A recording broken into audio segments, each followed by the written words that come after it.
It's my job to know what it would be, so that's quite embarrassing for me to admit out loud.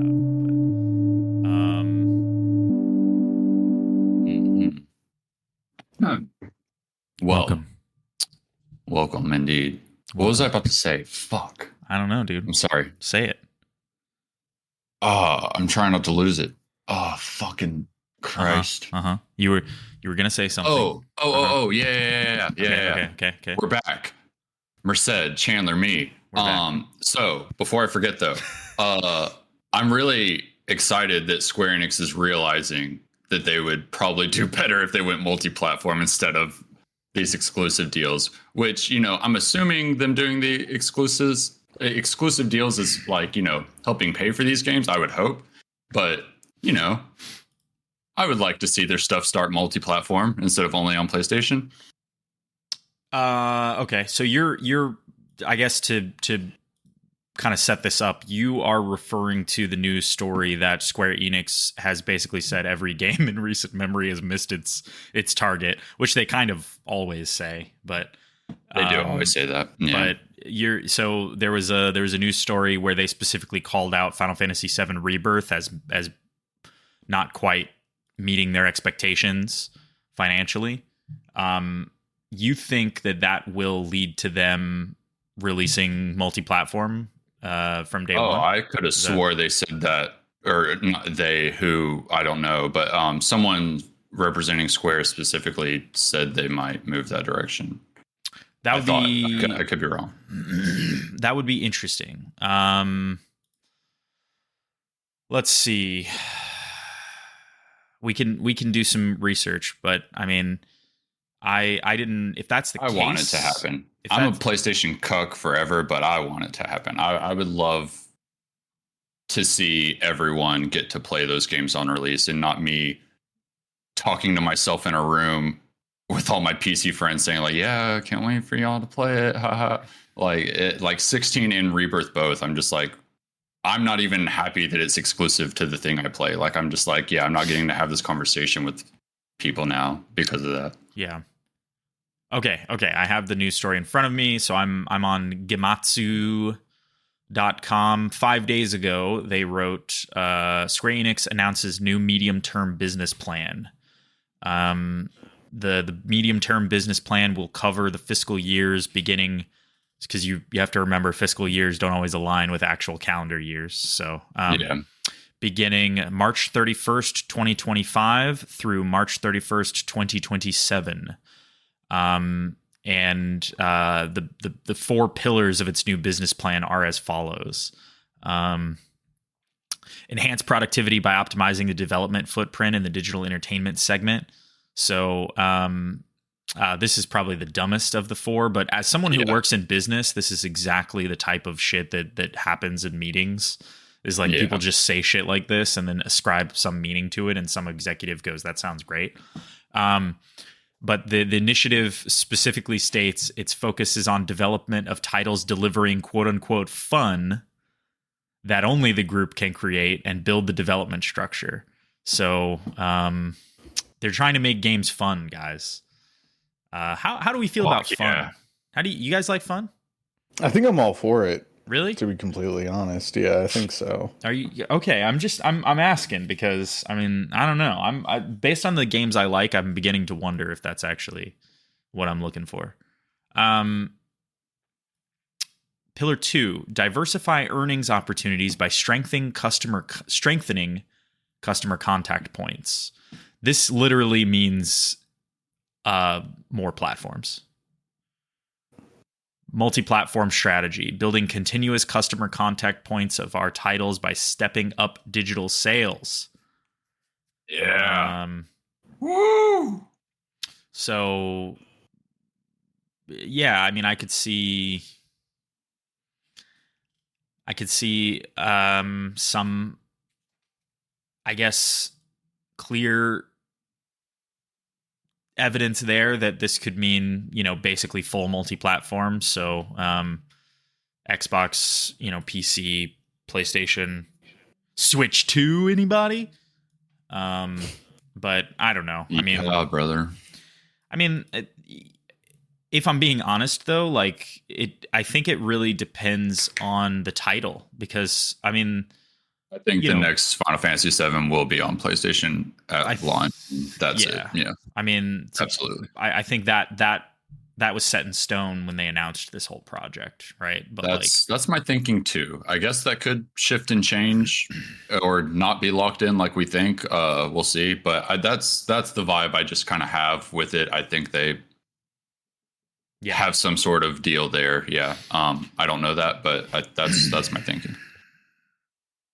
I'll just run through these other two pillars really quick. This one is rebuild overseas business divisions from the ground up, meaning overseas, meaning not the ones in Japan. Who is even left? Do we know? Because remember, Square Enix sold rid of bunch. You're talking about. Yeah. You're talking about like who's left for like Sony or no? This is for Square Enix. It's not their like who first party devs. They have like their other teams that they just own. Yeah, like they sold Eidos Montreal, right? Yeah. I mean, as far as I'm aware, they sold Crystal Dynamics. They sold. Yeah, I can't. I don't honestly know what all they own, but yeah, I mean, according to this, all of them they've all divested. So okay, so it's just their. So the only things that are left are just in-house studios that are overseas. Okay. So all of which are called Square Enix Business Unit Division 1 or whatever. Right. Division 3. Yeah, like all the weird ass fucking names. Yeah. Yeah. Very, very interesting. I mean, I don't know what that could possibly be. Square Enix has had a really bad track record of running overseas studios. Yeah. More based on financials than anything. I mean, they've had really great games come from studios like Crystal Dynamics and Eidos. IO Interactive was one. The Hitman games.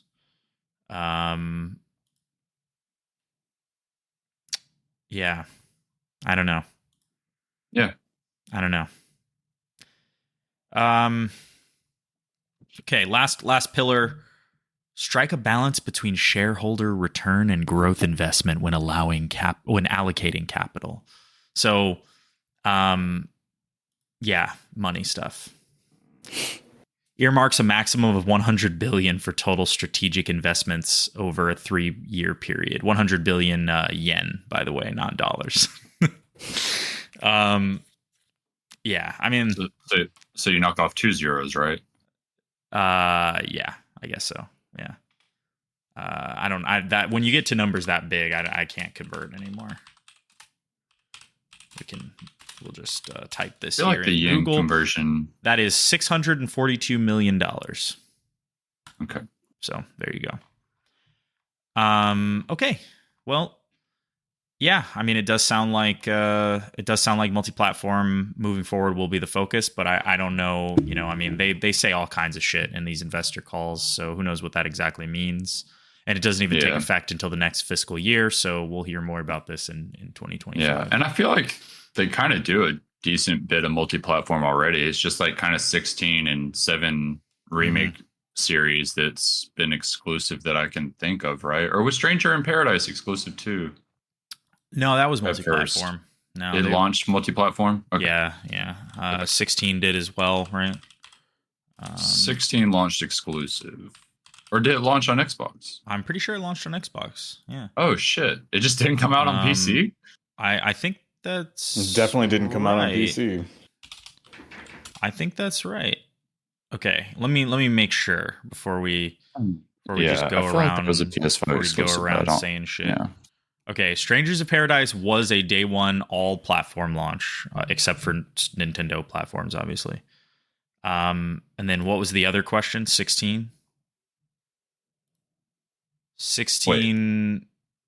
Wait. Yeah, 16. Okay, 16 is just PlayStation. Yeah, that's right. Okay. That is surprising to me, actually.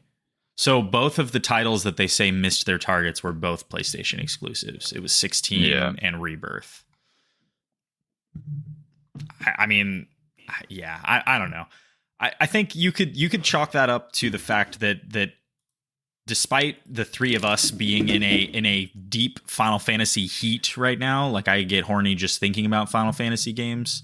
I think that there is probably an overall movement away from Final Fantasy games. It seems like I see a lot less people talking about 7 Rebirth than I would have thought, I guess. I mean, I don't know if that's just the types of games that these are, like are single player RPGs becoming less and less topical, I guess. Maybe people are playing them and just not talking about them, but I don't know. It's probably that they're just JRPGs. It's always going to be like a subset of people that are going to be playing these games. Yeah, I mean, it's possible. I mean, I don't know. I mean, that's true of any genre, right? But like, you know, you've seen random things that you would have thought would have been niche in the past explode into extreme mainstream focus, right? So like, I don't know. I mean, like The Witcher 3. Did anybody think The Witcher 3 was going to be fucking huge when that game was running up? I mean, I don't think so. You know, and I mean, in decades past, Final Fantasy has been that series, right? Where it'll be a top selling game in the year that it comes out. So, well, I mean, Final Fantasy 16 sold it like really well, didn't it? According to Square Enix, it didn't hit their expectations. So, I mean, yeah, but like you said, they kind of have said that historically, prior to 16 too. They just have high expectations. So I'd be really interested to see. 3 million. What's that? Oh, interesting. How much? So far, all we know is that it's sold 3 million copies. But this was June of 2023. So okay, like right after it came out.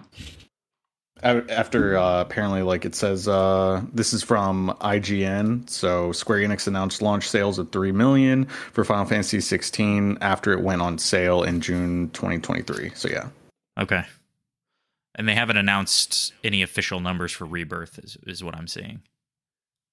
Yeah, I'd be really interested to see how like Rebirth and 16 sales once we like kind of get that data, like further out, once we have like a bunch of data for those and the other games that kind of came out in the past year or so. I'd be interested, like Alan Wake 2 and stuff, to see how they kind of stacked against those, especially since the other big titles were like multi-platform last year. I feel like there weren't any super big exclusives, I think. Were there? Am I forgetting? I don't think so. Not that I'm...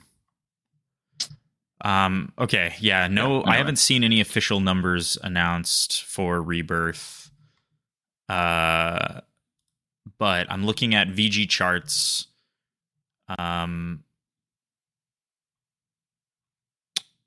Just to give you kind of a guidepost here.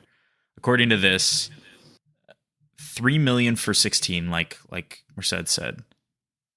15, 10 million plus. And now that's the total life of that game. However, that is a pretty big difference. 12 was 7.71 million. 13 was 7.7. Final Fantasy 10 and 10-2. I don't know why they combine those because they're pretty different games. But 20 million, making it the most. Oh, they're probably talking about the re-release, the collection. Yeah, the one that came with both, which has sold on many platforms for many years now. Yeah, maybe, or kind of makes sense. Yeah, it unless seems it's like unless. According to this, they're Inception. They're counting, from Inception. So they're counting all platforms, so PS2 all the way up to the modern ones. So, that's cheating. Yeah, maybe so. I don't know. I mean, technically the same SKU, I guess. I don't know. I think the numbers you just gave, and then considering 16's numbers are from like the month that it came out, I think is actually pretty impressive. And I think it'll probably do really well over time. I think more people will buy and play that game over time. And you know, some things just don't fucking pop off on launch and whatever. I think Rebirth will absolutely do well over time as well. All it needs is to be on more platforms. Like, and anyone that hasn't played it on PlayStation yet, I guarantee it's just like genuinely waiting, not buying it for any particular reason. Like, I know a few people at work that are like really eager to play it, and there's just a lot of fucking stuff to do right now in life, you know, regardless if it's video games or not. You know, people are fucking adults now, and we can't always just fucking play every game day one. And I hope they're I think a lot of people know that Rebirth is like a big experience. It's not going to be like a shallow and short one. Yeah. So that can also kind of delay your wanting to engage with it. So I think it's just a matter of time. And it sucks when things don't pop off on launch, but I think 16 and Rebirth both are going to do pretty well once they get on other platforms and have more sales, and like people can get them half off or whatever eventually and shit like that. You know what's funny? If you look at these numbers, it paints a clear picture that turn-based Final Fantasy games sell better than non-turn-based ones. Like 10, 7, 8. Yeah. They're all the highest selling. And then I guess 15 would be the next one. So that kind of bucks that trend. But I mean, I think 15 was just so hyped for so long. Yeah. But 15 had like, and that game's been out for how long now? I mean, has it been 10 years yet? I think it's been close. I want to say like 10 years. Yeah. But I mean, 15 million in comparison to what was its predecessor was what, like 7 million? Yeah, I closed it out, but I'll pull it back up. That's still pretty crazy. That game's not good too. Yeah, 15 was 10 million. Oh, 10 million? Still. Yeah. And then even 7 Remake was 7 million, but I mean, again, 10 million or 15's been out for a bit longer, so that doesn't necessarily mean that, you know, it's a better selling game overall than 7 Remake. I think 7 Remake, Square Enix at the time seemed pretty happy with its performance, but for whatever reason, Rebirth doesn't seem to be hitting the same effect. And yeah, I mean, Crossy's right. I mean, there's a lot of games out this year, a lot of stuff to do. More than that, I mean, 7 Remake was a 30 to 40 hour game, and Rebirth is a 70 to 90 hour game. Depending on how much side shit you do. I mean, right. Okay. Let's talk about Xbox for a second before we get into games. Sorry for hijacking the start there. No. Rip the intro away from you. No, it's good. This is listen, I want you to be passionate. I like it. Take control is what I'm saying. Choke me. You're listening to the Infinite Scale podcast. I'm your host, William Chandler, joined as always Chris Crossley and Christopher Merced. It's all doom and gloom these days in the games industry, at least for the people who work in it. Which I don't know if you guys know this, but I'm so sick of this shit. The people who work in the games industry make the games that we like. Did you guys hear about this? I didn't realize. I thought that they were just responsible for like DEI shit and like getting in fights online on Twitter and forums, but it turns out they actually make the games, which is fucking crazy. So I mean, everybody's kind of talked about this at length. I think a lot of the conversation around Xbox really kicked off when they closed 2 studios. Those studios, of course, are Arcane Austin, not Arcane Leon as well, just Arcane Austin, and Tango Gameworks, who Tango Gameworks recently, riding pretty high off the success of Hi-Fi Rush. So I think if anyone was surprised, and it had just launched on PlayStation 2. Super fucking weird timing. Yeah, like super fucking weird. Couple weeks before or something. It was like literally almost the exact same time. Like, a week apart, I think. Yeah. So, I think if anybody had a right to be surprised, it was definitely Tango. Although I think historically speaking, they'd never been necessarily a gang-busting, massive sales type of company, right? Like none of their games, other than maybe the first Evil Within, were really mainstream hot names. But I think the conversation about this really is, what the fuck are they doing? What is the strategy? What is Xbox's strategy right now? What is their plan? Because I thought I knew. If you asked me at the beginning of this year what their plan was that they were buying up as many studios as they could to just pump as much value into Game Pass as they could possibly get. Right? How many games can we get into Game Pass so we can grow our subscriber base and then eventually take Game Pass multi-platform? That seemed to me to be the strategy. That made a lot of sense. It seemed like Phil Spencer. I don't even know what his title is anymore. Is he like CEO of Xbox? I don't even know if they have it. What they've done though, instead of making Game Pass multi-platform, they took literally Game Pass greatest hits and put them on PlayStation as well. Just in the store, you have to buy them, no fucking subscription, and then closed a bunch of studios. So it's like they have all the IP and they're getting all the money, and they're just fucking closing the studios because I think if they were allowed to have Game Pass on PlayStation, they would do it tomorrow. That is for sure. Sony will block them 100% because they do not want a competing subscription service on their platform. Sony doesn't want Game Pass because that's not what I was trying to say, but you are right. I was just highlighting the fact that while they can't do that, and they would, yes, they still effectively have, except we don't even get the option of the subscription as the consumer. We actually just have to buy the games if we wanted to play them on PlayStation for whatever reason. Right. So they're still like kind of winning effectively as the, I mean, product holder. I don't know. I feel like they did exactly what they wanted to. They bought up all these IP essentially, and if they ever want to make games, I mean, they just need to hire talent. They don't really need Tango if they want to make whatever the fuck, I don't know, but just any example of anything they own, all they have to do is hire talent, and they can do that on a dime. Now, whether or not they'll do that successfully, I don't know. I don't really ever have that much faith in an Xbox first party game ever.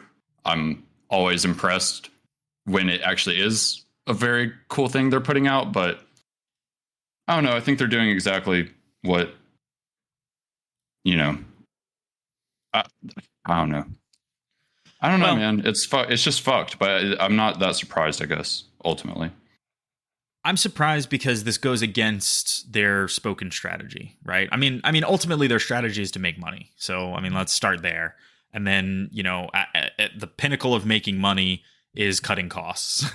So if you consider the fact that Tango Gameworks and Arcane Austin were studios that employ people in, I wouldn't say, Tokyo is probably less expensive than a lot of American cities, but still a pretty expensive city for, to rent an office and pay employees and having people on your insurance and all that stuff or whatever. I guess that's less of a thing in Japan. But anyway, so if you consider that from a cutting costs perspective, of course they're going to do something like this. Corporations make decisions like this all the time. But they picked probably two studios that would inspire some of the most passionate defenders. You know what I mean? Like imagine they closed, I don't know, fucking Blizzard. Like, what if they were just like, these guys, they're just not cutting it anymore, right? I mean, it's. I would agree. we're no, not. I mean, absolutely. Yeah, they're not cutting it anymore. Yeah. To that point, similarly though, like they would still have all the Blizzard IP, and they would probably keep any of the Blizzard talent they wanted and just repurpose them. And anytime they wanted to make Diablo 5 or Overwatch 3, they would just take whatever talent they have and make those games, right? And I think it's the same here. If they ever want to produce a Hi-Fi Rush 2, I'm assuming they kept whatever talent they actually wanted. And if they didn't, then sure. But when I was looking into it, it did sort of seem like they kept who they wanted to and then cut the rest. Look at it like this. Arcane Austin is maybe an easier one to make that assumption about, right? Which, by the way, I mean, you know, regardless of like the term like keeping talent is so vague because it's like, okay, it just means we offered them additional positions, right? But the reality is for Tango Gameworks specifically, they have Microsoft has no presence in Japan. Zero. They don't exist in Japan. So if you work at Tango Gameworks and you got laid off, they're like, great, transfer to a studio in another country, I guess. I mean, or you know, goodbye, we have no need for you because we don't want to pay to relocate you over to, you know, another like the US or whatever. I mean, it just seems so. And by the way, talent is not viewed like it shouldn't be viewed as the individual people. It is also the chemistry that makes up the studio. So it is. So just because you take, let's just say the director of Hi-Fi Rush was able to move over. I don't know if that's true or not. I should have looked into this more, but the reality is a lot of this stuff, you know, they Xbox specifically kept this announcement and subsequent conversation about this pretty vague, right? Yeah. But like, let's say the director of Hi-Fi Rush moved over to another studio. I mean, how many years is it going to take for him to get used to the talent at that studio, get used to working in that environment? Also, you know, what games does that studio specialize in? It might not be a third-person character action game anymore. It might be something totally different. And is he a good directorial fit for something like that? I mean, it really is like, you know, people laugh at like Infinity Ward being the shooter studio or whatever. But if that's what they're good at making and that's what the people who work at Infinity Ward like making, then there you go. I mean, that's it. If you suddenly were like Infinity Ward, make a Tony Hawk game, you might get a shitty one, right? So I mean, it really is like just the whole culture of the studio. I mean, Arcane Austin was making games that no one else was making, frankly. I mean, you know, Redfall, thank God no one else is making Redfall, but you know, I mean, right? Yeah, I mean, they made Prey 2016, which is, I mean, by all accounts, one of my favorite games. You know, I mean, in general, Arcane Studios specializes in that kind of immersive sim. Yeah, exactly. Thank you. And to lose one of the, basically, I would say at this point, 3 major studios making immersive sims, that sucks. That sucks. Yeah, a lot. For sure. I mean, it's a really good genre. you've lost an entire, you know, group of people who worked well together, just because, you know, they put out a pretty big dud, which no doubt that dud was a result of Microsoft oversight. I mean, ultimately, like, if you're Microsoft, you could have delayed that game. I mean, yeah, it's going to cost you more money, but I mean, maybe you make up for that in sales when that game finally does come out, right? But instead, you put out Redfall in the most dire state imaginable. Then you lose all the money on development costs, and then you don't make it up in sales, period. I mean, that's for sure. Yeah.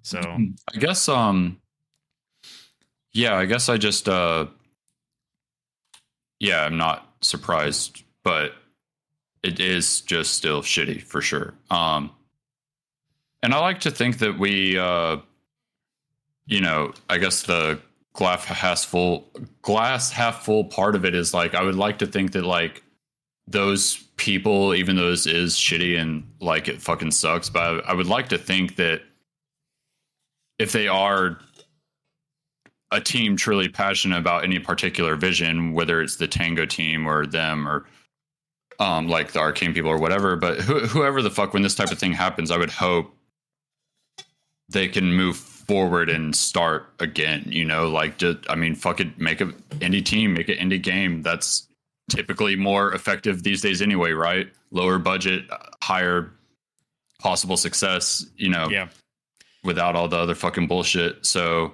yeah, I mean, and then in theory, they would keep more of the profits too, right? And be able to move forward in their own way. So, I guess I'm trying to think of it as like, oh yeah, this is exactly what Microsoft would do in the era that we're in, where everybody's kind of still reeling back from the COVID boom and laying off all over the place. And it's like, okay, yeah, this is the kind of thing that's going to happen. But then also, hopefully, for these people, if they are, you know, still wanting to make these kinds of games, that they can do that just at a new place, you know, under a new roof.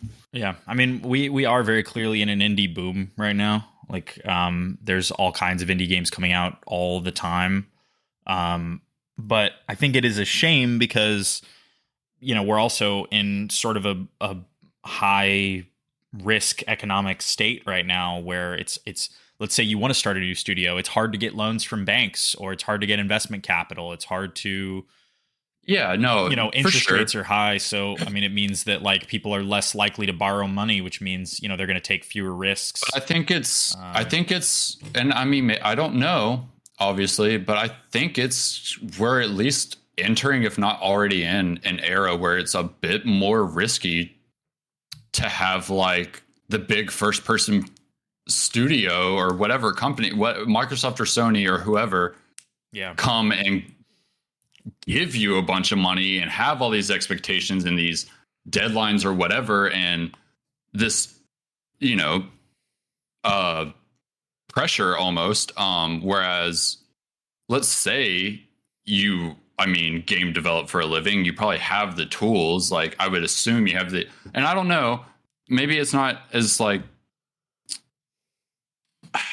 I don't know, maybe it's not like this, but I just imagine we're entering an era where it is easier to just make something and then potentially profit off of that, as opposed, or at least maybe less risky, maybe not easier, but less risky to just make something and then potentially profit off of it, as opposed to having the big expensive first party AAA game. Yeah. And that be successful. It's like, which one is more of a gamble today? I would say the AAA game, for sure, as opposed to just some team getting together, having an idea, making a fucking game, and then putting it out there, and then it popping off like that. Both, you know, you can't. Both are not just guaranteed, but I don't know. Yeah, I mean, you know, we could talk about Animal Well, right? I mean, at Vile Accounts, Donkey's published an extremely successful game from what I hear, made entirely by one guy. And that's something that would have cost considerably less money to produce, right? So someone like a Donkey, who is not, I mean, I don't know how much money Donkey has, but I imagine he is not able to fund a AAA game, right? Right. But I mean, you know, but I mean, that game will still sell. I don't know how much it is. It's on PS Plus, so I did play a little bit of it, but yeah, me too. But like, you know, I mean, let's say it's a $15 game, right? I mean, you sell 1 million copies, and you know, maybe you're nearing break even point, right? At that stage. So, you know, I mean, I would say that's awesome. I mean, I think more independent publishers, more independent studios, they're really creating a space for themselves where they can be successful and not need to chase the trends because they feel like it maximizes the appeal of the game because they've sunk $400 million into it, right? I mean, imagine how many copies Grand Theft Auto 6 is going to have to sell. They will sell it, but like, imagine that's like one of those ones that's just going to fucking but like make money. But yeah, I know what you like, mean. What if though? Like, what if one day, because like it happens, right? People get tired of something. What happens if one day people wake up and they're like, I actually don't like the games that Rockstar makes anymore? All of a sudden, it's like, all right, well, I mean, Mercy. I mean, it could happen. I mean, anything could happen, right? I mean, look at Blizzard. I mean, they're still doing fine, okay, well, but like, I mean, you know, like, I would love to see Rockstar put out the next GTA or Red Dead and it be fucking Blizzard level. Just a massive nightmare. stinker, bro. That would be crazy. I mean, it is possible. It's think about possible. it. But like one of the two founders of the studio left, and their lead writer left. I mean, anything is possible. Yeah, no, anything is possible. But, yeah, I mean, but I'm just saying, like, these. I mean, yeah, the big games have always been big gambles, but they're getting bigger and bigger and bigger and bigger. And at this point, it's like, okay, well, I mean, we have to scale this back. I mean, that's what I'm saying. Is like, at what point do you even want to be under Microsoft trying to get that budget and make that game? It's like, at what point do you want to just be your own team and just doing something and making a thing that you really believe in and then putting it out there? And it's the thing is that we see all of these like indie games that are successful, right? But I think that's we're really seeing the survivorship bias kind of come up here, because I mean, like you got to be honest, like 9 times out of 10, regardless of whether or not you may or may not get the axe from Microsoft, these indie companies are going to take that deal. They're going to do it because the chances of you when you're making an indie game, the chances of success are so incredibly low, especially with how like flooded the Steam marketplace is. And I'm specifically talking about like the bigger budget, like leaning into the not necessarily the indie games that then also get like a deal or something, but like, who do you want to be today? Do you want to be the team under Microsoft or Sony with all that pressure and a lot of budget for a AAA game that you're having to make? Or do you want to be the team that is just some fucking nobody team or nobody guy that's just making a thing that he's passionate about and then puts it out there? That's what I'm saying, is like, I'm seeing a shift away from AAA pretty hard. It seems like I think AAA is always going to exist, but it's a fucking weird era for AAA right now. Like, it seems so fucking risky to make a big expensive game as opposed to just something else. I don't even know, because like what is the pay and what do the benefits look like in comparison to working for a AAA or working for like a random indie company? I'm assuming, I mean, you would get paid worse working in a random indie company, but I mean, like, whenever it comes to like the amount of creativity that you're allowed, and like, yeah, probably just the amount of creativity that you're allowed, as well as like the working conditions, are probably going to be better for an indie company than they are if you're going to be working for any AAA. But in terms of like, what's the trade-off and is it worth it? I don't know what the average person would actually like, what the average game dev would want, because these people are already incredibly people. These are like incredibly intelligent, incredibly talented people who, rather than going somewhere that has incredible pay, incredible benefits, they decide to go and work and make video games. So I mean, clearly, if you're working in the video game industry and you have, skills, you could be making much more money doing literally anything else. They're doing it because they want to do it. So I mean, it's really, and like we could use the Sony layoffs that happened recently at Naughty Dog as an example, where it's like, that's a studio being successful and a studio that had a bunch of people who worked there because they grew up playing Naughty Dog games and they always wanted to work at Naughty Dog. And then you lay those people off. I mean, that must be fucking heartbreaking. I mean, being successful and still being punished. Same for Tango. I mean, that's, I don't know. I mean, I think that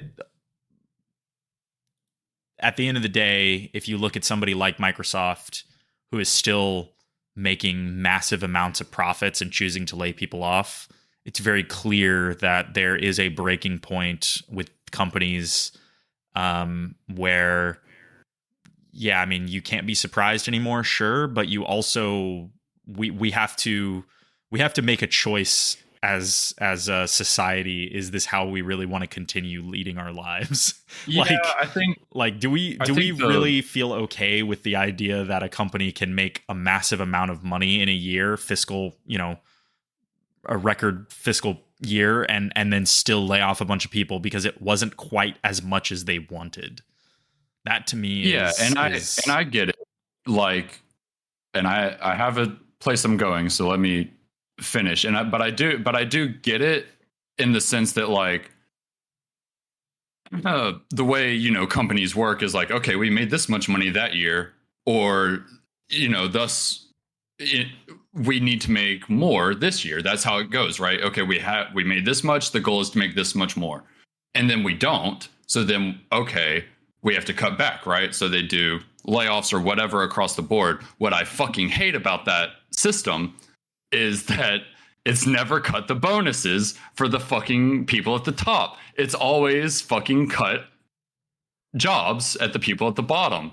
Or, you know, maybe not the bottom always. It could be other more important people like losing jobs too. But you know what I mean? It's just, you never hear it's like, okay, all the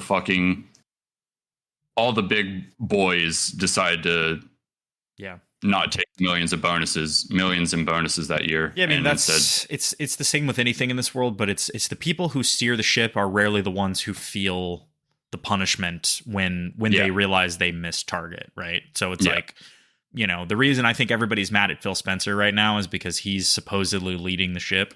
He's leading the charge on this. And how much of the punishment does he have to feel when they close two studios that not only, you know, employ a bunch of people, but also are fan favorite studios, right?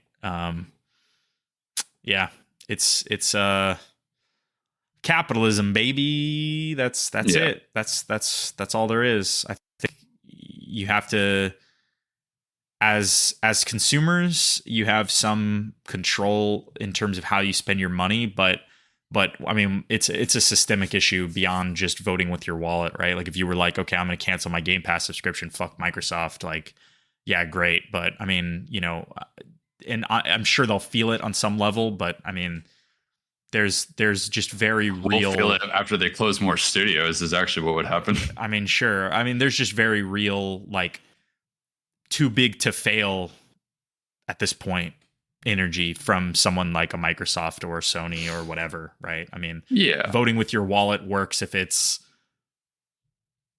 a studio 1/5 the size, maybe, right?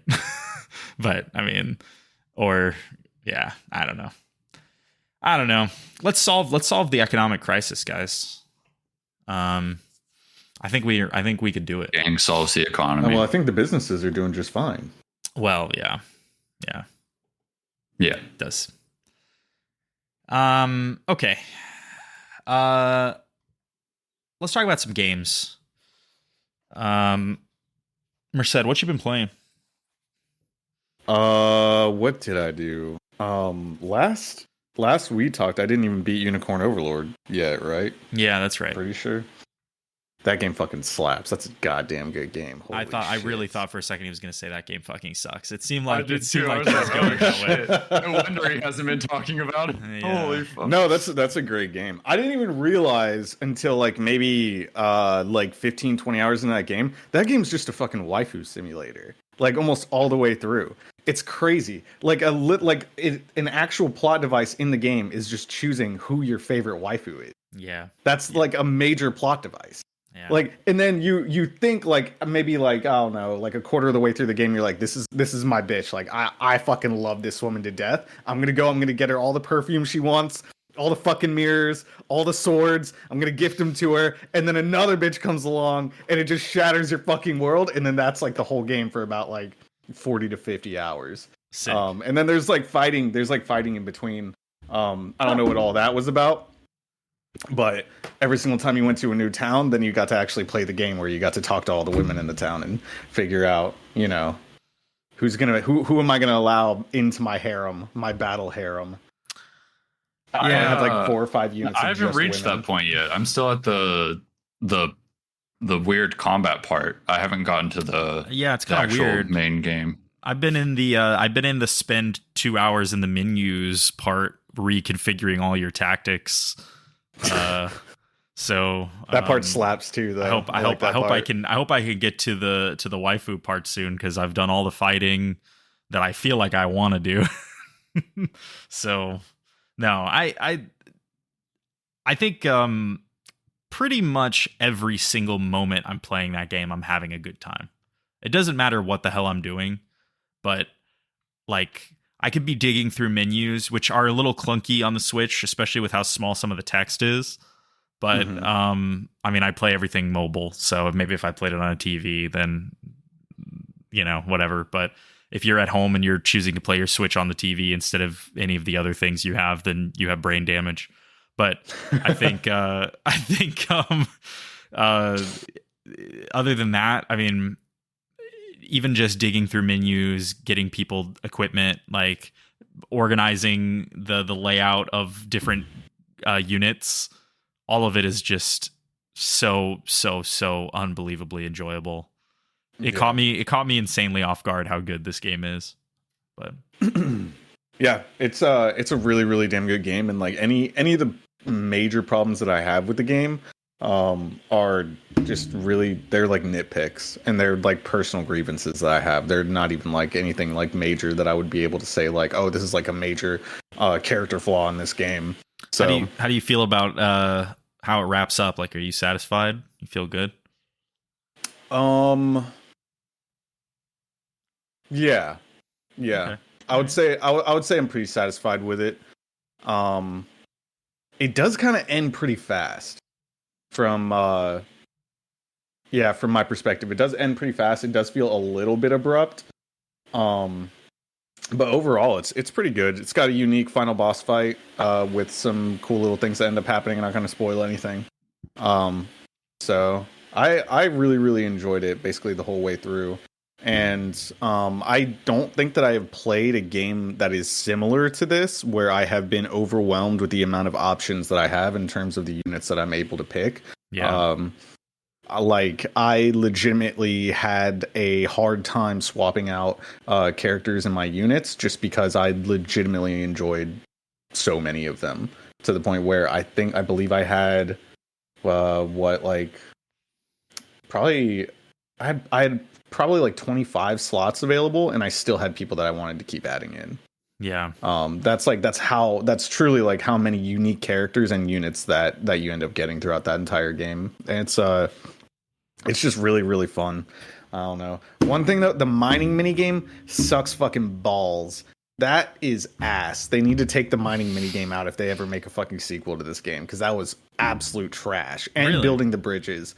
Yes, that is trash. I didn't have a bad time. I haven't done the bridge one yet, but I didn't have a bad time with the mining one. That didn't when you got to do it like 30 fucking times, then you'll probably end up changing your tune after like the 30th time that you're mining. It's ass. That's if you want to get to like all the extra stuff. Truly, there's only one bridge that you have to make throughout the entirety of the game. So I'm not even. It's not like extremely bad.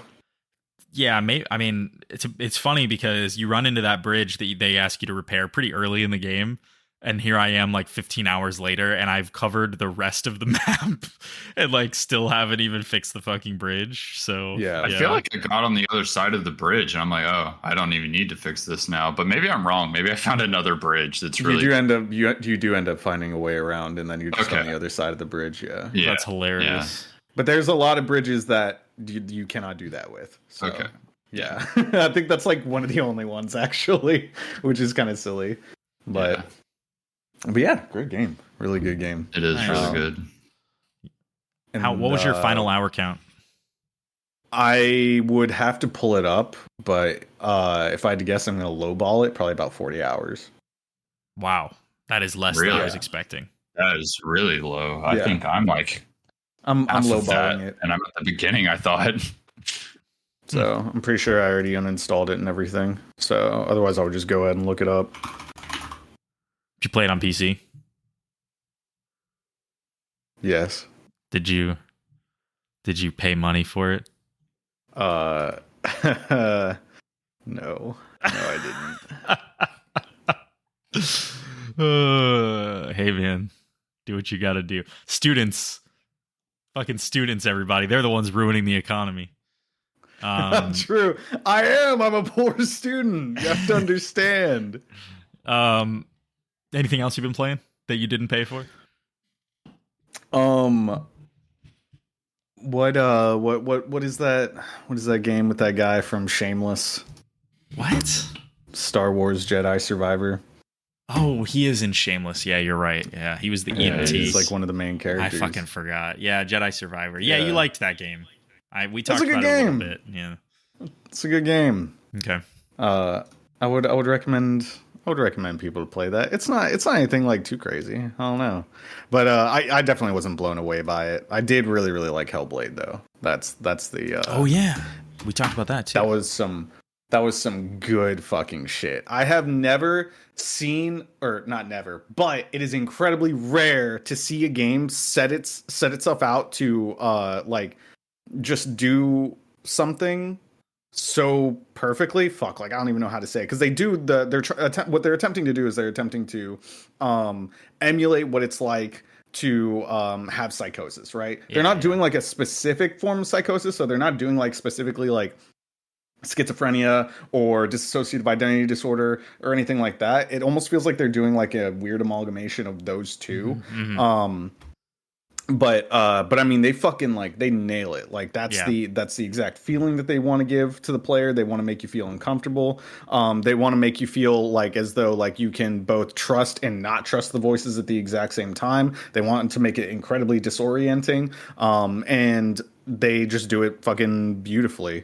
And I think one of the cooler aspects of the game as well, whether intentional or not, is that you do literally you end up getting used to the voices, and you end up getting used to parsing through the voices, figuring out like which ones are being helpful, which ones like you literally like you can't trust, you just need to fucking ignore. And the different voices have their own personalities. That like they end up essentially almost becoming their own characters in your mind, even though you never actually see them. Like I don't know, they fucking nail it. They nailed the whole experience that they're going for. They do it perfectly.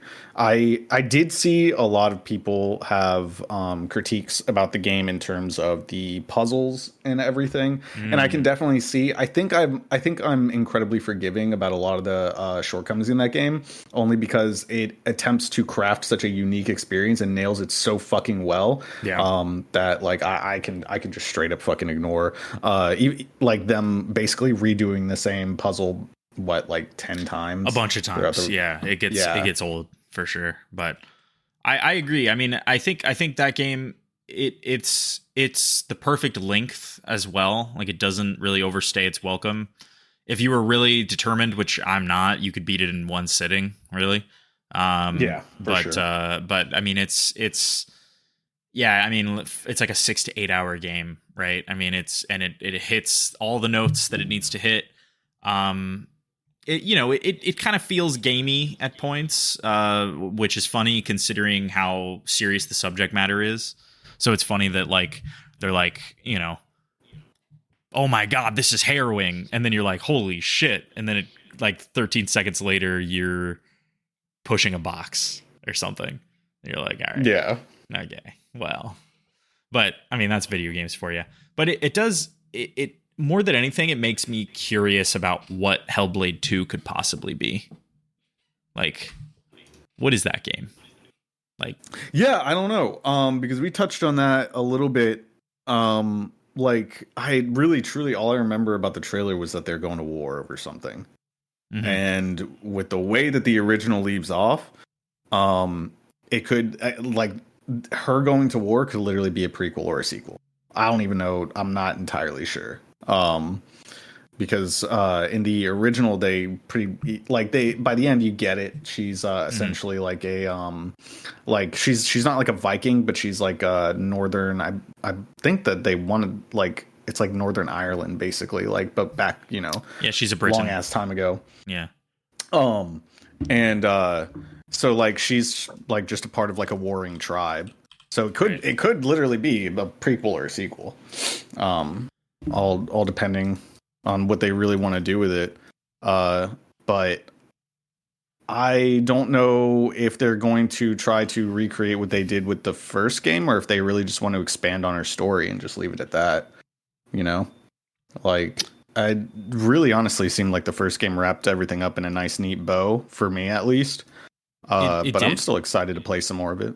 Yeah, it did. It seemed pretty like there didn't need to be any more, which is, easy to say if you're not the people making it, right? But I mean, it seemed like they had wrapped up all the story threads. I mean, there was obviously she didn't get her objective at the end of the first one, like her overall objective. It seemed like she had tackled some of her demons internally, but like, I think that was kind of the point, though. Yeah, but there was no like you know, I mean, you could do more, I suppose. So that's really what they're going for. But I'm pretty sure Hellblade 2 is confirmed to be a sequel, not a prequel or anything like that. So, yeah, it is. Oh, okay.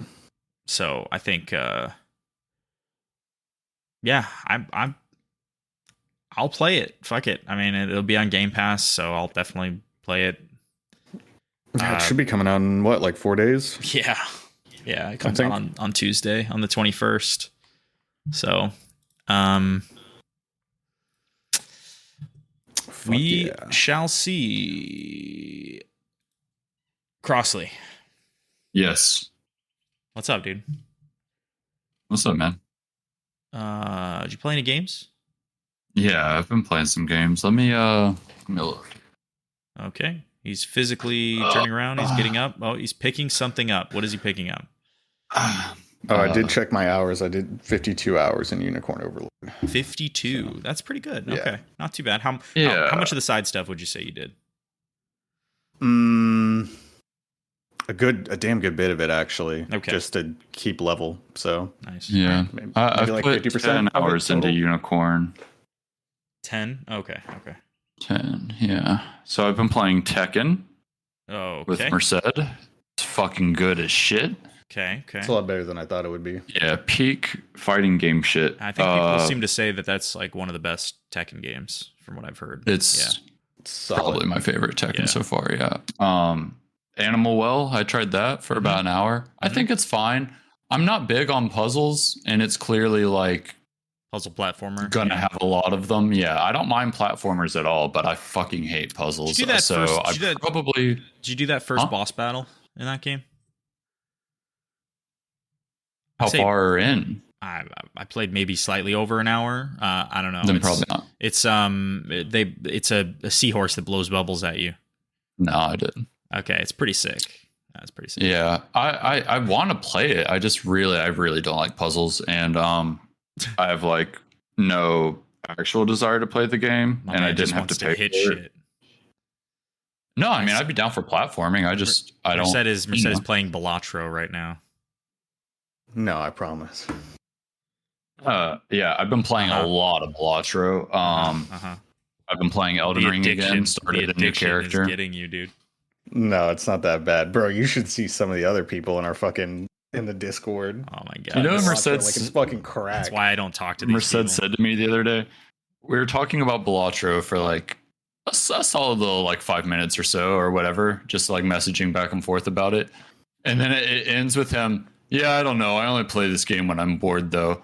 And it's just like, what kind of sentence is that even? It's the thing you choose to do when you don't know what else you want to do. So you enjoy it? Like, what do you mean you only play it when you're bored? There's a million other things you could be doing, and you choose that. That is fair. I mean, I get both. Yeah, but I'm not only playing Balatro. Yeah. Yeah. But It's not like I'm consumed by Balatro. Balatro is simply like 10% of my attention while I'm watching something on my second monitor. You're like, when I'm in my darkest moments, I choose Balatro. It's not like it doesn't take like like 90% of my brain power in order to click on like 5 things of the same suit. It's not like that. I mean, it's on streaming services. So I'm muting Crossley because he's talking loudly. Yeah, Balatro. I feel like Balatro is one of those creations that if God were real, he would prevent it. Like if God were actually real, he would look at that and go, mankind cannot handle this. And that is like if you had like Balatro and like a handle of whiskey and like 10 little fucking packets of Zin, like you would reach levels of just obscene comfort maxing that should not be possible in that does actually sound really comfy. Average human life.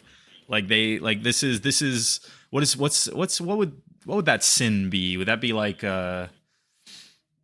is that gluttony? Is that gluttony? I mean, most people think of gluttony. I would say so. Most people think of gluttony as eating a lot, but I feel like that could be, gluttony can be the overconsumption of anything. That's true. That's true.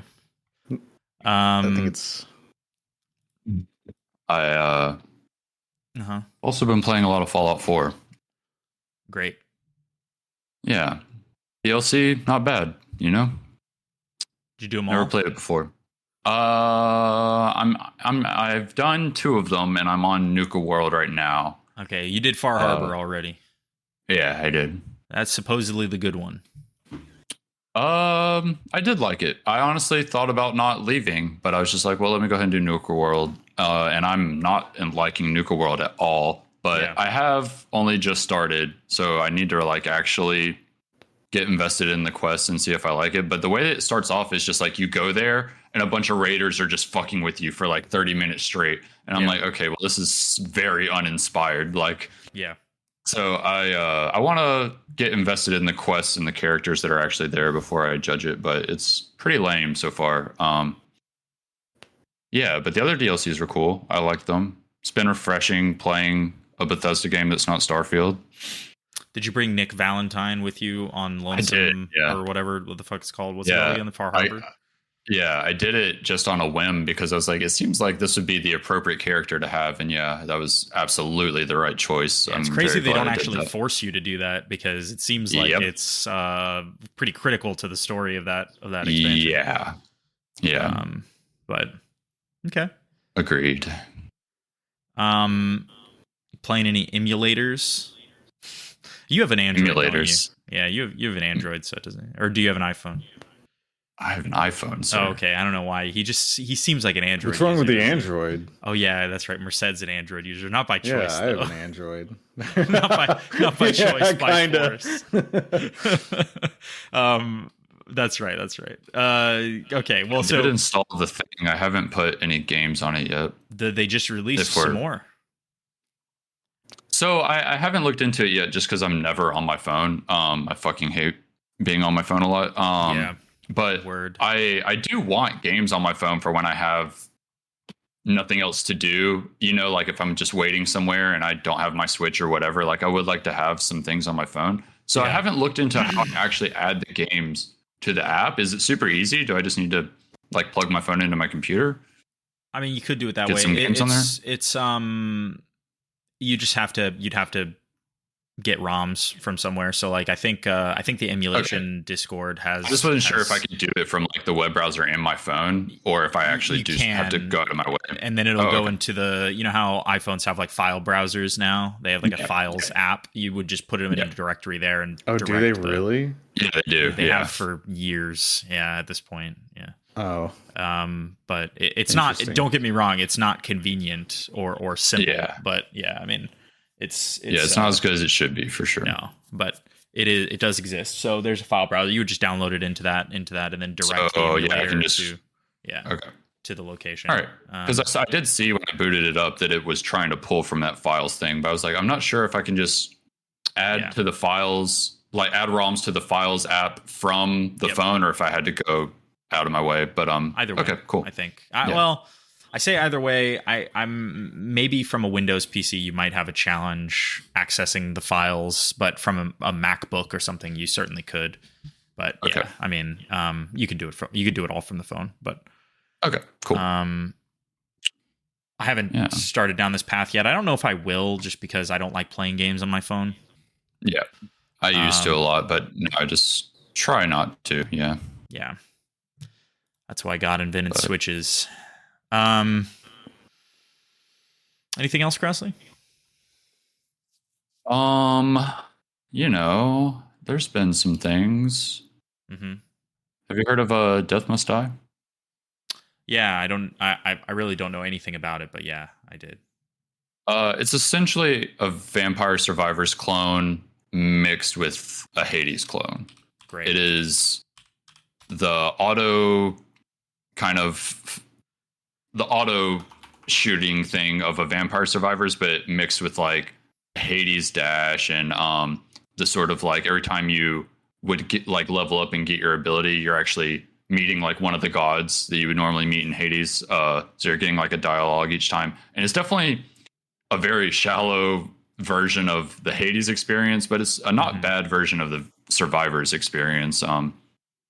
And it's still pretty early in its Yeah, I see. It's got a lot to go, but I'd be Early really access. interested to see where it ends up. Yeah, It has, I think it's a about good start. 15,000 reviews on Steam, so I think they're going to be just fine.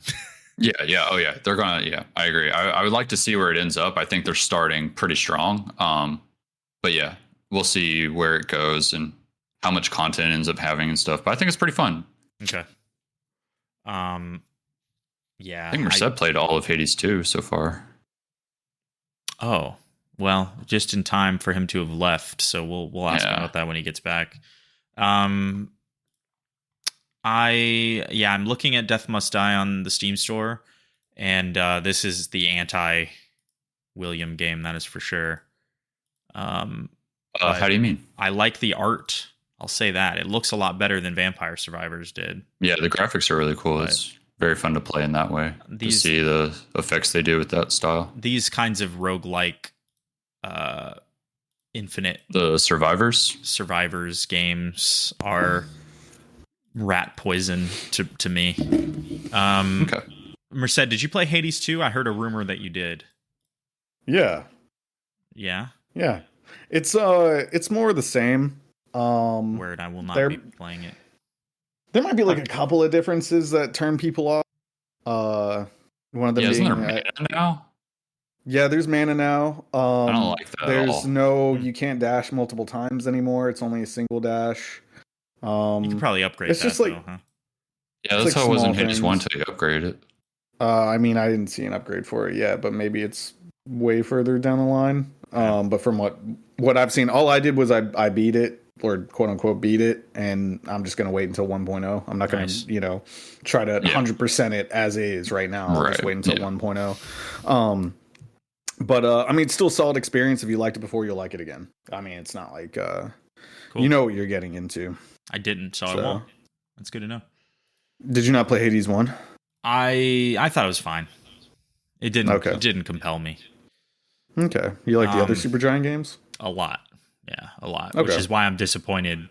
I don't know. I don't remember if you were recording with us at the time that they announced Hades 2, but I was quite upset. Yeah. I was like, this is their first fucking sequel, and it's a game I didn't enjoy. That sucks. Yeah. But that's fine. I'm glad that people are happy. I know everyone else is like creaming their pants over Hades 1 and 2, so that does remind me though. When is that No Rest for the Wicked game? That game was incredible. Which one's that one? No Rest for the Wicked is the game made by the people who made Ori 1 and 2.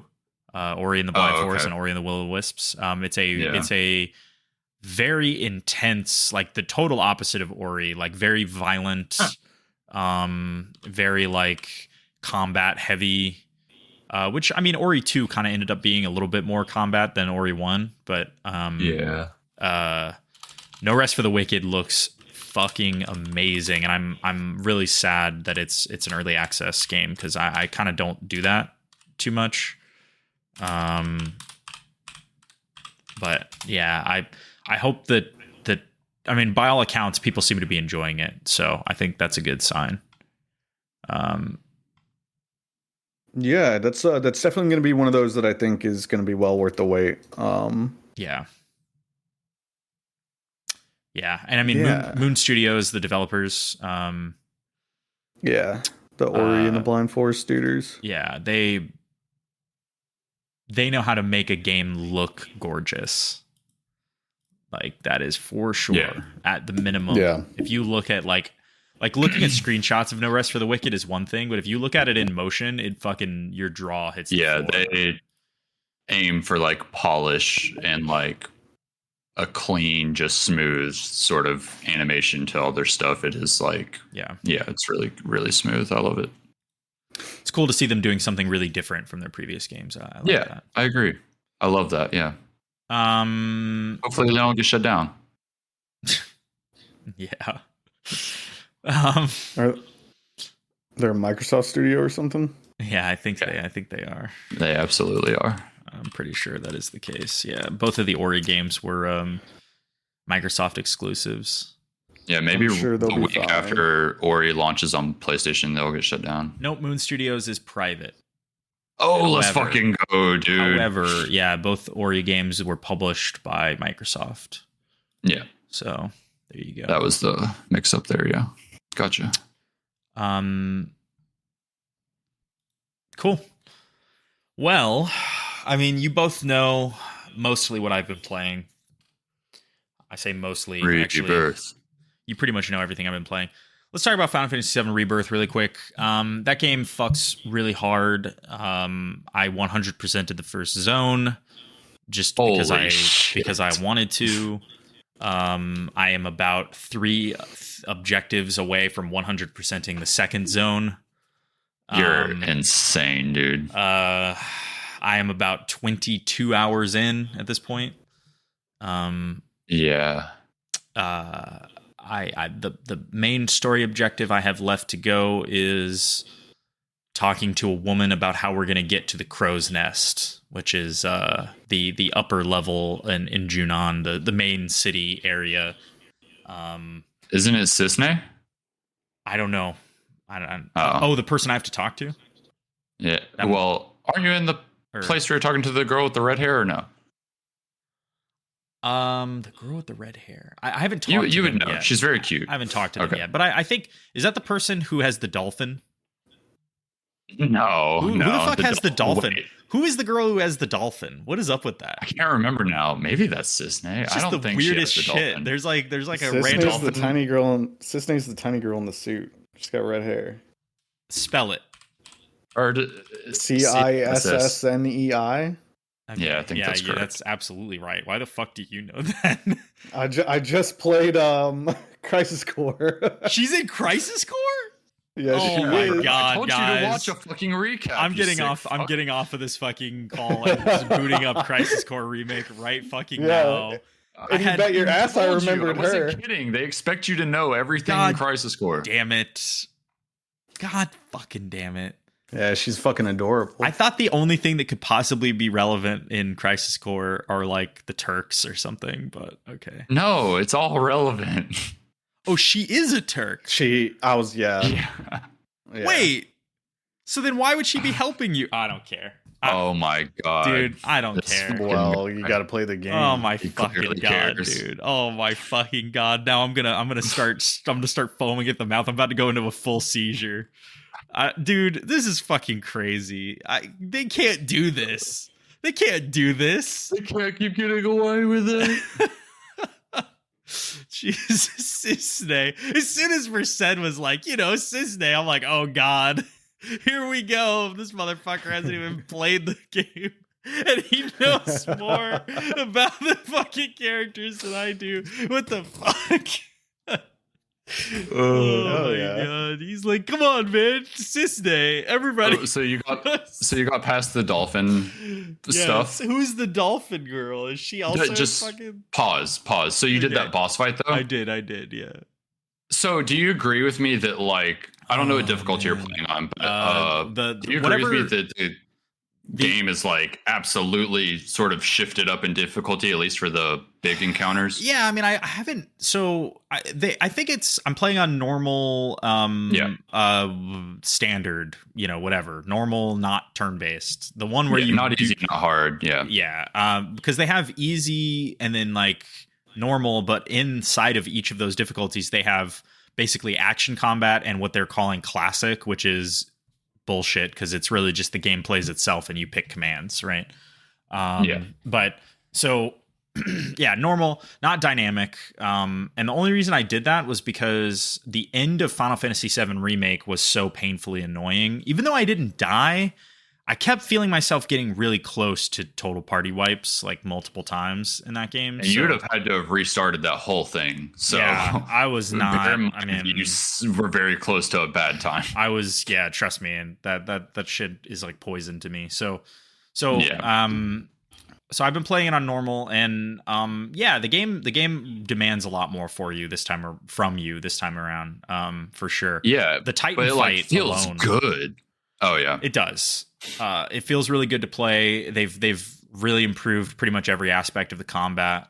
They do a lot better of a job of making you feel like you're gaining new abilities quickly in that game. Are you getting all your weapon abilities? Yep. Doing it from the beginning. So good. Yeah, I've maxed out every weapon already. Yeah, fuck yeah. The only thing that sucks, I think they made the leveling worse. They made it more straightforward. I liked the way it worked in Remake too. Like when you would go into the weapon and pick all the things. Is that what you mean, or no? Yeah. I like how it worked in Remake. They don't do that anymore, which sucks. Yeah. But now, I hate whatever it is now. But they brought back the sphere grid for some reason from 10. Right? For the character, Correct. like when you go into the vending machine and level up your guys or whatever. Yeah, which is just the most hilarious. So fucking stupid. Or if you're in a town, you go talk to a guy who likes books and he levels you up. I'm like, why are you like this? And then it's funny the way they introduce that as a tutorial, because you're like in that first town and they're like, go to the book guy, and he's like, hey, I sell books. And you're like, okay, what does that do? And then you talk to him and he's like leveling you up. I'm like, how is this possible? How is he doing this? It makes it's so unexplained and uninspired. It's just like, we could have done this in the menu, especially because it's not like they're strategically doing it to where if you don't do it at a certain point in an area, you're going to miss out. It's like they always give you a level up thing right before any tough encounter. Yeah. So you're never missing the chance to get those bonuses. So it's just like, you literally should just be able to do it in the menu. It makes no sense. Yeah, it's extremely stupid is what it is. Yeah. But whatever. That's fine. I don't care. Yeah. I'm enjoying it. I think it literally doesn't matter. I've done every card battle I can get my fucking fangs on, because I'm a beast now at this card shit. I just did the guy. Yeah. Okay, I was laughing out loud because I was excited to talk to you about this. That one when you fight that dude and who's like really good. Actually, now that I think about it, he was less trouble than the woman who like kills her own units to power up. That shit got me, messed up. That's like, but later on, assuming you keep doing the card game, that is like the only strategy. The one where you're getting rid of units to place another unit and get some sort of buff. That's the only way you can play. That's fucking crazy. It is so strong. So, she's hard. Yeah. So that the guy they consider like the grandmaster of whatever, you fight him, and then there's that hilarious cutscene that's like really dramatic where it's like, and all of a sudden you realize that Cloud is like hallucinating, and just what was up with that? What was happening there? The card game shit only gets wilder. There's a whole like very odd. Yeah, it's gonna be great. He was like, what have I done? I've created a nightmare, and then they're like, you get out of the vision, you're like, whoa, fuck, and the guy's like, are you all right? And I was expecting Cloud to just be like, yeah, I'm okay, and then move on like nothing happened. But then what's even weirder is the guy you just beat in the game goes, you having the visions too, huh? I was like, what?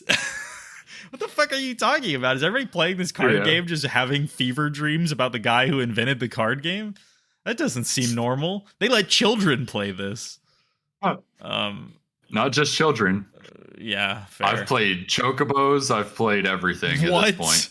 All right. Okay. Everything you can imagine will be an opponent. Okay. All right. I'm now this game is quickly becoming the best game ever made, if that's true.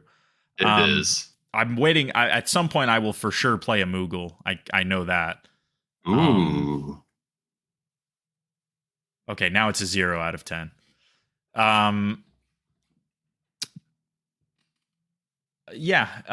game. I really enjoyed the boss battles so far. All of them have been way better than in the first game. I especially liked the Turks boss battle. It's pretty good. Yeah, I really liked that one. Yeah, but then I got really annoyed because they do that thing they do in this game every single time, which is win the boss battle, but then end up in a worse place.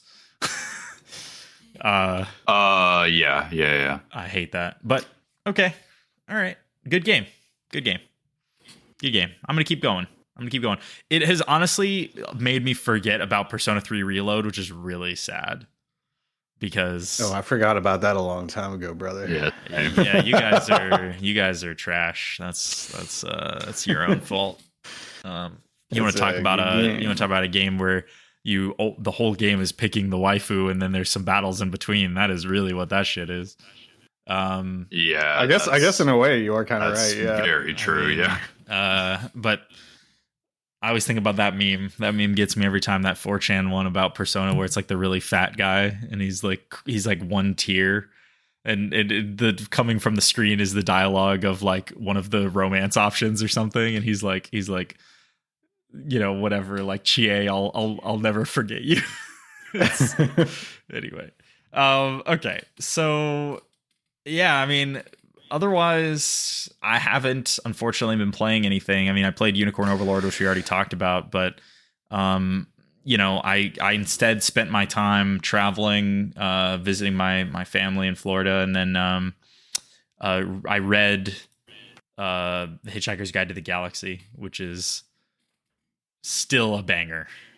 Yeah, absolutely still amazing. I think I'm gonna watch. I rewatched that recently. It's still a really good movie. Is too. it good? I'm okay, like, all right. I've never seen it. I'm pleasantly surprised every time I watch it at how good it holds up and just how funny it is and genuinely. I've never read the book, so I'd always be interested to know like what they leave out and stuff. If you ever watch it, let me know what like crazy stuff they don't end up doing in the movie. But yeah, the performances are great. The effects are really great. A lot of practical stuff. Fucking hilarious. It's Sam Rockwell, right? So good. Yeah. And Arthur.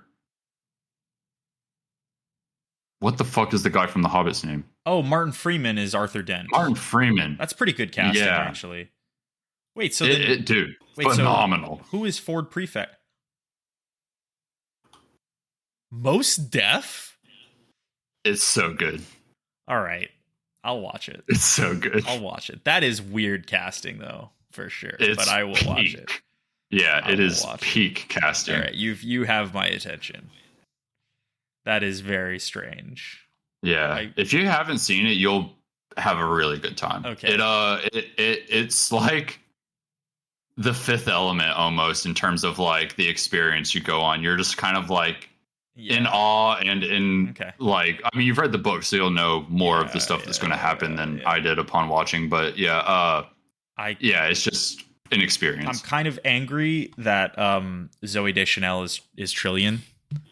But she does a good job, though. They describe Trillian as being extremely different from that in the book, so that is a little disappointing. But okay, that I guess is a valid point. I didn't consider if it would be accurate to the book or not, but I think her performance is really good. It's not like her just playing the new girl character or anything like that. Like it's a PG movie, which is very interesting. There's some pretty horrific violence in the book at one specific point, but if you were such a person that wanted to be uncharitable, you could look at the way they describe Trillian in the book and then basically as being pretty distinctly someone of Arab descent. Like they literally call her Arab. Oh, okay. And then look at Zooey Deschanel as being the person casted for that. You could look at that as very directly racism.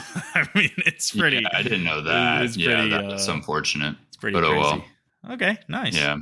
Well, I will watch the movie. That seems I need to do that. I've never done it, and that seems like something I should have done by now. Seeing as I always liked the book when I was younger, and now that I've reread it, the fires have been reinvigorated in me. This is tangentially related to nerd shit, so I'll just bring it up. I did watch the new Planet of the Apes movie. Kingdom of the War of the Dawn. No. Rise of the Kingdom of the War. Oh, sorry. Rise of the Kingdom of the War of the Dawn of the Planet of the Apes. Yeah. Yes, there you go. And it was great. I actually really liked it. First of all, nice. I was hoping it would be good. Who directed this one? That is a great question because it wasn't the same guy who did the last two. Yeah. Who was Matt Reeves, who is the guy who did the Batman. Right. Yes. It is a guy named Wes Ball, who I had never heard of before. And the reason I had never heard of him before is because his biggest claims to fame, other than, I mean, he's worked on a bunch of movies doing like CGI work, but the only other movies he had directed were the Maze Runner movies, which I had not seen, mostly because I was pretty sure they were bad. I'm not gonna say they're like mind-blowingly good or anything, but they're genuinely not bad. Okay. Yeah, solid adaptations. Cool. I think I've seen about like half of. Okay, that's a lot. I'll say that. Yeah. I mean, there's a reason they made 3 of them, you know, like they weren't horrible. Well, they came out in that time where it was, let's make 3 movies based on 3 books of young adult fiction, right? Yeah, that's true. I mean, they were going to make money. Urgent Hunger Games there was a bunch of them. They were going to make money no matter what. But that's cool. Okay, well, so he did those. Knowing that he was a person who primarily did CGI work on other movies that have pretty good CGI, like he did it on the Star Trek films that J.J. Abrams did, on some of the... no, wait, actually, that's it. I don't know why I thought there was something else in there. I thought maybe he did something for Transformers or something like that, but now I'm not sure. Typically, directors that come from a VFX background actually end up doing pretty well. The Godzilla -1 director came from a VFX background and was the VFX lead as well for -1. And it shows. I mean, so that's what I was going to say. When you have that kind of vision or that hands-on with what the vision will turn into, it. Yeah. That's what I was going to say is The Kingdom of the Planet of the Apes is one of the most visually beautiful movies that is, I mean, as you can imagine, primarily CG, right? I mean, almost. Right. I mean, you know, they did the dots on the actors as per usual, and you end up with. Oops, the trailer played when I went to IMDb, so apologies to anyone listening who got an earful of dun dun dun dun dun. Yeah. So yeah, I mean, it's a really good movie. I didn't watch the one before this one, which was War, and I really should have. Yeah, they're all really good. If you liked the first 2 at all, you'll like the third one. Period. Yeah, I think they're all interestingly different. I think 2 and 3 are more similar than they are to 1, but I think 1, 2, and 3 all have a kind of different sort of theme and story they're telling within the events happening, that all the events line up in an interesting way through 1, 2, and 3, and it's cool. But so I think they are all pretty good in their own way. Not to spoil anything, but this one takes place so many generations later that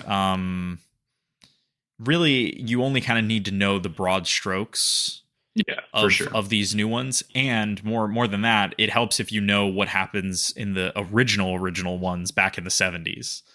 Because then you start to see how they're going to connect this new series with the old series, which is pretty interesting. So that is interesting. But definitely one day, whenever you're feeling for it, I do think you would enjoy the whatever the third one was called. For sure, I'm gonna watch it now. Actually, like now that I've seen this and really liked it, I'm gonna go back and watch War and kind of wrap that up. I don't think I'll watch them all again, but. Anyway. Yeah, I'm glad you brought it up, though, because I was on the fence about going to see it because I really liked the other 3, and I knew it was a new director, and I was like, I don't know if this is just cash grab or not. But that's exciting that it's actually pretty decent. It was just kind of a. I want to. Usually, when I go back home, I take my granddad to the movies, and it's like, what's a movie my granddad would like? You know what I mean? Right. And I was like, I want to see this too, so let's do it. Yeah. Fuck yeah. Yeah. Word. I think that's it. Anything else you guys wanted to mention? I wanted to play Ghost of Tsushima on PC. Did you get it? Well, apparently you can't skip the cutscenes. So no, I won't be getting it. Good. You've already played through the whole game, dude. This is an offense. You've already beaten it on PlayStation. It's fucking 2024. Why the fuck are you forcing people to watch your fucking cutscenes? And the Ghost of Tsushima cutscenes are pretty fucking long. They are. They are really long, and they're not that good.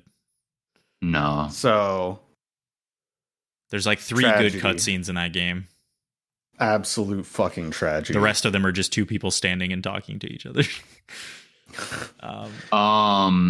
The horse one where he rides Yeah. the horse and he's like injured and almost dying is art. That's a good one. I'll watch that one anytime. Anything else, I'm good. Well, I'd love to play some Ghost multiplayer with you guys sometime. I don't mean to But- mislead you, my friend, so I'll just say that will never happen for me. Okay. I didn't It's enjoy worth it. a shot. I didn't. Yeah, like it. no, that's fine. Be honest. Well, in that case, there's always Ready or Not and Remnant 2. That is true. Great Wait, I thought we games. already beat Remnant 2. We did, but there's more. There's more. Is there more? Yeah, There's there more. is. They've just released the DLC as well, the big Oh. DLC edition. So Oh, okay. But- Got you. yeah, I mean, you know. Thanks for listening, everybody. This is Wait, we didn't hold huh? on. What?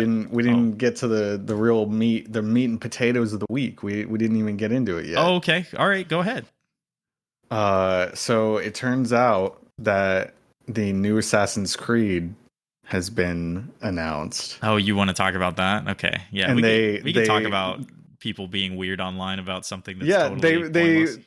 they went and they made the fucking main character. They made him black.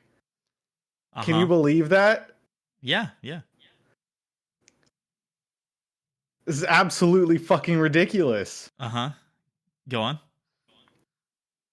Are you trying to tell me Uh-huh. that back in fucking feudal Japan they just had Yeah. Yeah. as samurai? Yeah, they did. Yeah. I'm fucking gobsmacked. I know. Yeah, it's crazy. Yeah, they had him.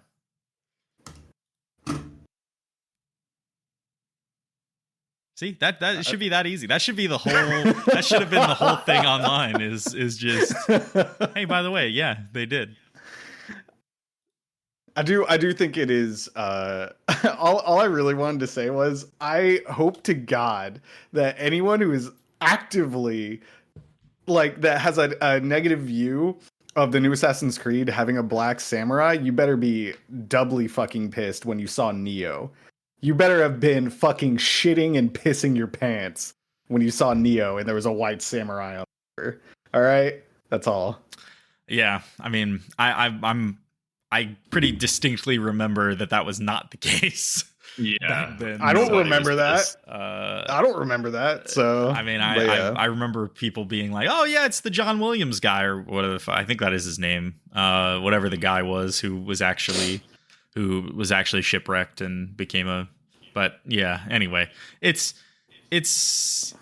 pretty predictable at this point what these people will get riled up about. So that's why I didn't bring it up. But I will say that it is really funny that everyone is ignoring the fact that it just like the last 3 Assassin's Creed or 2 Assassin's Creed games. No, 3.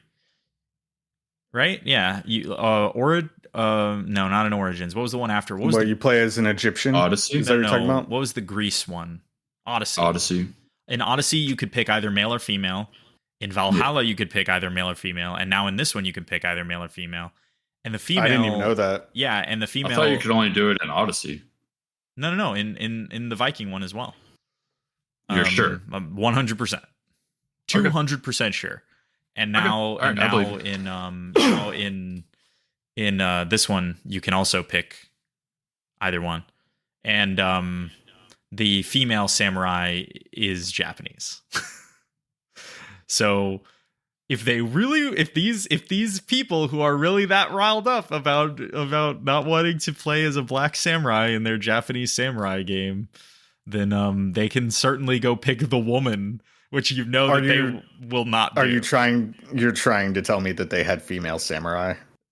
Uh-huh. Don't be fucking ridiculous. All right. Just Hey man, I'm just telling you somewhere there probably was. I mean, I know that's honestly something I know less about than the famously known Black Samurai. So Right. but I actually have no clue. Somewhere there probably was. I'm sure I'm sure there was but at some point. I mean, and even then, maybe she's like a shinobi or something. You know what I mean? Which really had no bearings in terms of class or gender or whatever, like whatever. But yeah.